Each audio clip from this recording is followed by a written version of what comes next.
I took this from the Cornell lab of ornithology and eBirds. This is not a song, to be clear. This is a European starling, and you would call this a call. I'm going to play it, and then I'd like you to let us know why it's a call, or how you know it's a call and not a song, how we can distinguish these.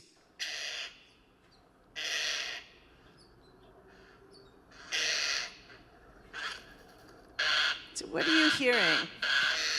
What are they saying, Lauren? What are they saying? Well, I'm picturing starlings are down at a food source, and they're walking around, and they're all interested in that food source, and they make this vocalization. And this is something that is thought to be unlearned. They can do this, you know, once they're a certain age after they hatch. They don't have to hear other birds to make this vocalization. So calls like this often express alarm. They can be a sign of distress. And it's adaptive, right? You need to vocalize if there's a predator in the area. Actually, starlings quit vocalizing, but some birds will make alarm calls. And so, yeah, it's thought to be an unlearned vocalization. Now, it's difficult sometimes to distinguish between calls and songs. Songs typically are much more elaborate. They are the learned vocalizations. And calls are typically shorter, but again, the chickadee messes that up, because the chickadee, dee, dee, dee, dee, that's the call. The number of Ds tells you how threatening they perceive you to be. And you want to do it? Phoebe. Yeah, that's the song, right? Now, this is a flocking call.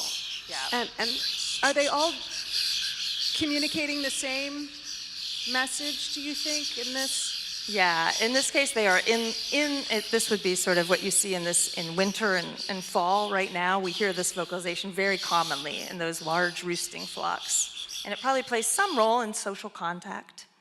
Now, let's hear a song. And you can already see from the stereograph. Yeah, that it's frequency on the y-axis and time along here. But clearly, this is very cleaned up in comparison. Mm-hmm.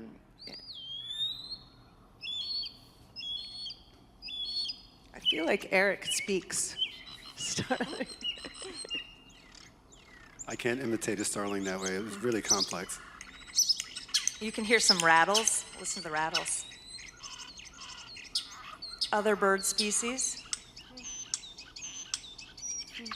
Look how long that is. It can last for up to a minute. And if he does it just right, he attracts a female. So you're hearing multiple birds here? Yeah, you can hear other bird species. They always start off with an intro whistle, which provides some information about species, and even an individual signature will be found in there. And then they start vocal mimics, and then they end with these rattles, which it sounds like they're knocking on wood, but it's actually vocal. And then often they end with these loud screams, and that would be a typical spring male singing to attract a female. Does that work? It works. I mean, look around you. There's starlings everywhere.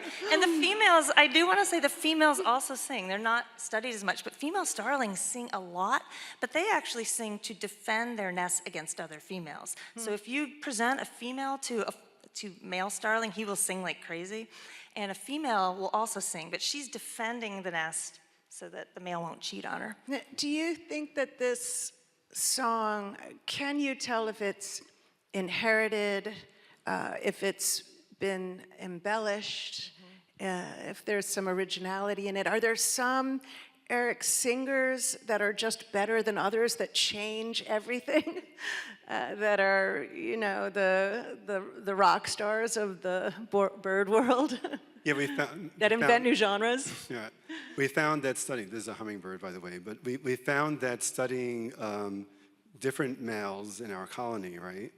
That if they sing something too simple, the females don't like it. If they sing something too crazy, right, that it's too varied and so forth, they don't like it either. There's this balance. And if their father is singing too simple, they'll try to improvise. If their father is singing too difficult to copy, they'll try to, you know, tone it down.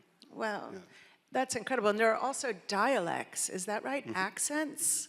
Lauren, I think you said there were female birds from Oklahoma that would come to Indiana and they select for the dialects? Was, I think, sort of historically, when it was discovered that birds learn song from adult tutors, a first question was, well, can they just mimic any song. Could you get a canary to sing a cardinal song, for example? And that is not the case. Canaries, if they were to hear a canary song, they'll sing canary song. If they hear a cardinal song, they'd probably sing something wrong. It would not be a canary song or a cardinal song.